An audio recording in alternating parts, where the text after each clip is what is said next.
అందరికీ నమస్తే. Welcome back to wisdom share 1969 cooking videos. ఈరోజు మనము పిల్లలకి మరీ ఎంతో ఇష్టమైన కుర్కురేలను ఇంట్లోనే అటుకులతో తయారు చేసుకుందాము. మీకు తెలియనిది ఏముంది, పిల్లలనే కాదు పెద్దవాళ్ళు కూడా ఇష్టపడి తింటారు కాబట్టి దీన్ని ఇంట్లోనే తయారు చేసుకుంటే ఆరోగ్యానికి చాలా మంచిది. ముందుగా మనము 1 కప్పు అటుకులను తీసుకొని మిక్సీ జార్లో వేసుకొని గ్రైండ్ చేసుకోవాలి. నేను తీసుకున్న కప్పుకి సుమారు 50 గ్రాముల అటుకులు వచ్చాయి. ఇప్పుడు ఈ అటుకుల్ని గ్రైండ్ చేసిన తరువాత మనం ఒకవేళ చిన్న సైజు కుర్కురేలు తయారు చేసుకోవాలి అనుకుంటే సుమారు 50 దాకా వస్తాయి. అదే మీడియం సైజు కుర్కురేలు తయారు చేసుకోవాలంటే 25 వరకు వస్తాయి. నేనైతే మీడియం సైజు కుర్కురేలను తయారు చేసుకుంటున్నాను.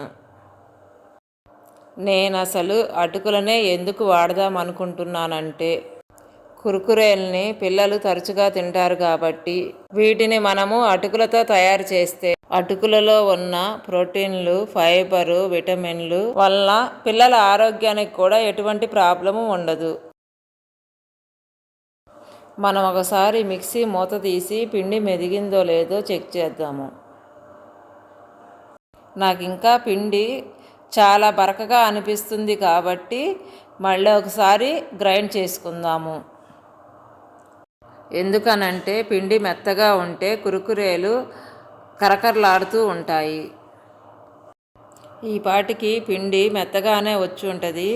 మరొకసారి మళ్ళీ చెక్ చేద్దాము.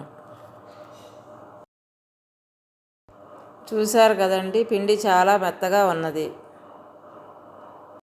ఇప్పుడు మనము ఒక ఎంటీ బౌల్ను తీసుకొని గ్రైండ్ చేసుకున్న పిండి మొత్తాన్ని ఆ బౌల్లో వేసుకుందాము.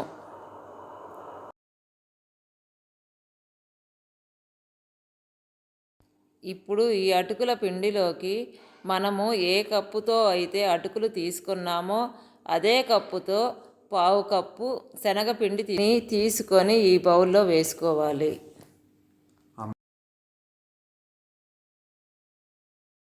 ఆ తరువాత పిండిని వీడియోలో చూపిస్తున్న విధముగా బాగా కలుపుకోవాలి. అప్పుడే మనకు కుర్కురేలు క్రిస్పీగాను టేస్టీగాను వస్తాయి.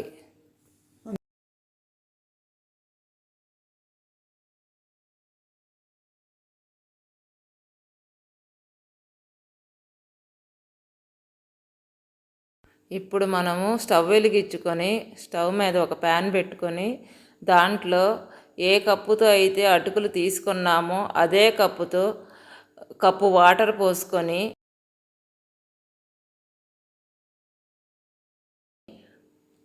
పావు స్పూన్ సాల్ట్ వేసుకొని ఇప్పుడు ఈ నీటిని బాగా మరిగించుకోవాలి.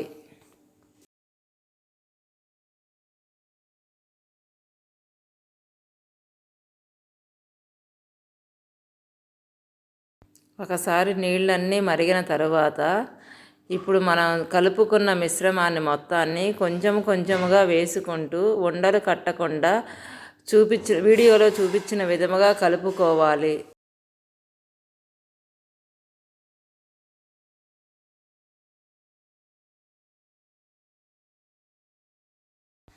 ఇప్పుడు ఈ పిండిని 5 నిమిషాలు చల్లారబెట్టి తరువాత ఈ పిండిని ఒక ప్లేట్లోకి ట్రాన్స్ఫర్ చేసి మనము చపాతీ పిండిని ఎలా అయితే కలుపుకుంటామో అలానే స్మూత్గా కలుపుకోవాలి. అప్పుడే మనకు కుర్కురేలు నున్నగా వస్తాయి.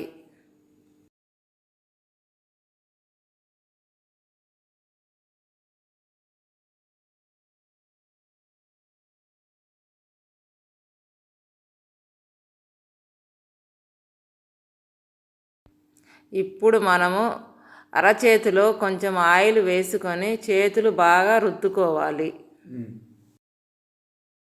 ఆ తరువాత కొంచెము పిండిని అరచేతిలోకి తీసుకొని గుండ్రముగా అనుకొని వీడియోలో చూపిస్తున్నట్టుగా కుర్కురే ఆకారం వచ్చేలా రోల్ చేసుకోవాలి.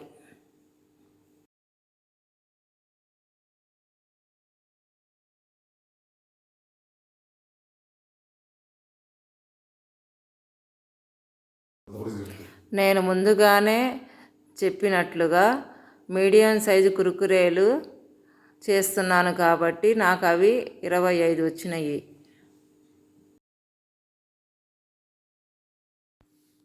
ఆ తరువాత పొయ్యి మీద ఒక బాండీ పెట్టుకొని డీప్ ఫ్రైకి సరిపడానంత ఆయిల్ పోసుకొని నూనెను బాగా వేడి చేసుకోవాలి.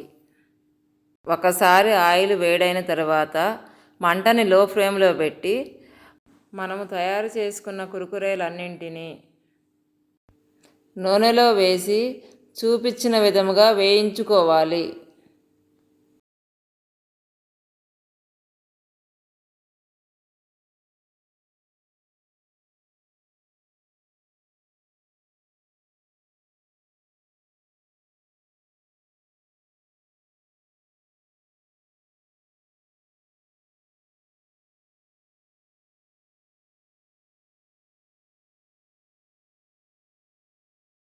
చూశారు కదండి, ఇలా గోల్డ్ కలర్ వచ్చే వరకు వేయించుకోవాలి. నేను చెప్పాను కదండి, కురుకురేలు మంటని లో ఫ్లేమ్లోనే పెట్టుకొని వేయించుకోవాలి. లేకపోతే 5-6 గంటల తర్వాత మెత్తపడటానికి స్కోప్ చాలా ఎక్కువగా ఉంటుంది.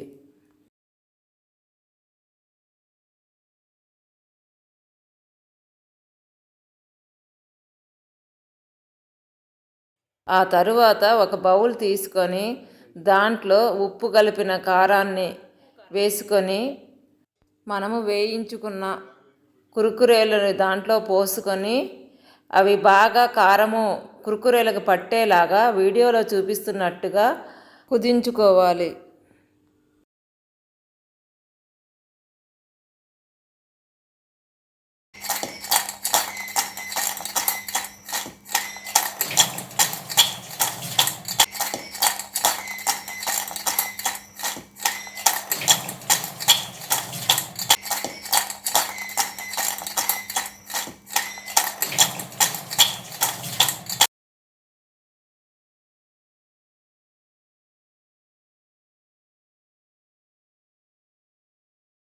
చూశారు కదండి, కురుకురేలు ఎంత క్రిస్పీగా వచ్చాయో. ఒకసారి తుంచి కూడా చూపిస్తాను.